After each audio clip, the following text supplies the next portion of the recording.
Hello friends, ஒரு சூப்பரான chicken kurma எப்படி செய்யுதுன்னு பார்க்கலாங்களா? ஃபஸ்ட்டு வந்துட்டு ஒரு டீஸ்பூன் அளவுக்கு முந்திரி எடுத்து சுடு தண்ணியில் இந்த மாதிரி ஊற வச்சுக்கிறேங்க. அதுக்கப்புறமா வந்துட்டு ஒரு 1/4 மூடி தேங்காய் எடுத்துக்கிறேங்க. துருவின தேங்காய் எடுத்துக்கிட்டு அதையுமே வந்துட்டு மிக்சிக்குள்ளே போட்டுக்கிறேன்.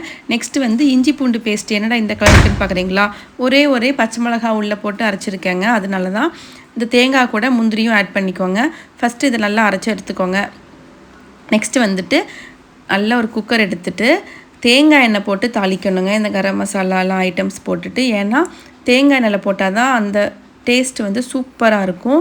அதுக்கப்புறமா வந்துட்டு ஒரு பெரிய வெங்காயமும் 2 பச்சை மிளகாயுமே எடுத்துக்கிறேங்க.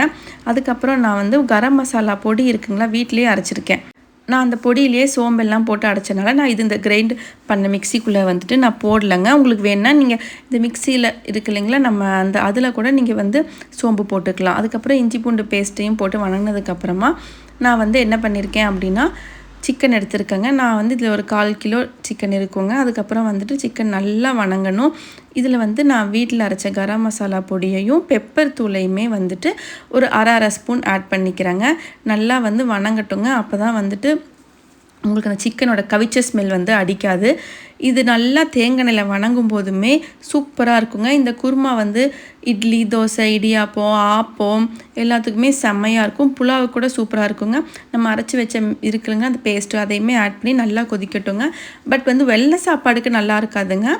பூரி, சப்பாத்திக்கெல்லாம் கூட சூப்பராக செம்மையாக இருக்கும். நல்லா ஒரு 2 விசில் எடுத்ததுக்கப்புறமா வந்து பார்த்திங்கன்னா சூப்பரான வெள்ளை குருமா வந்து ரெடி ஆகிடுங்க. இதில் வந்துட்டு கருவேப்பிலையுமே கொத்தமல்லி தலையுமே போட்டு நல்லா வாசனையாக இறக்கிடலாம். எங்கள் வீட்டில் வந்துட்டு இது பர்ஃபெக்ட் ஹிட்டு. எல்லாருக்குமே ரொம்ப பிடிச்சிதுங்க. நேஹாவுக்குமே வந்துட்டு காரம் அதிகமாக இல்லாதனால சூப்பராக இருக்குதுன்னு சொல்லிட்டு சாப்பிட்டாங்க. நான் இன்றைக்கி வந்து பூரி கூட தான் வந்து செஞ்சுருக்கேன். கண்டிப்பாக உங்கள் வீட்டில் வந்துட்டு இந்த குருமா செஞ்சு பார்த்துட்டு எப்படி இருந்துச்சுன்னு சொல்லிவிட்டு என்னோடய கமெண்ட்டில் சொல்லுங்கள். உங்கள் குழந்தைங்களுக்கு கண்டிப்பாக ரொம்ப பிடிக்கும். மெயினாக வந்து இந்த காரம் சாப்பிடாத குழந்தைங்க இருக்காங்க பார்த்தீங்களா, அவங்களுக்கு வந்துட்டு இந்த சிக்கன் குருமா வந்து ஒரு பர்ஃபெக்ட் காம்பினேஷனாக இருக்கும். டிஃபன் ஐட்டம்ஸ் எல்லாத்துக்குமே ட்ரை பண்ணி பாருங்கள். தேங்க்யூ ஃபார் வாட்சிங்.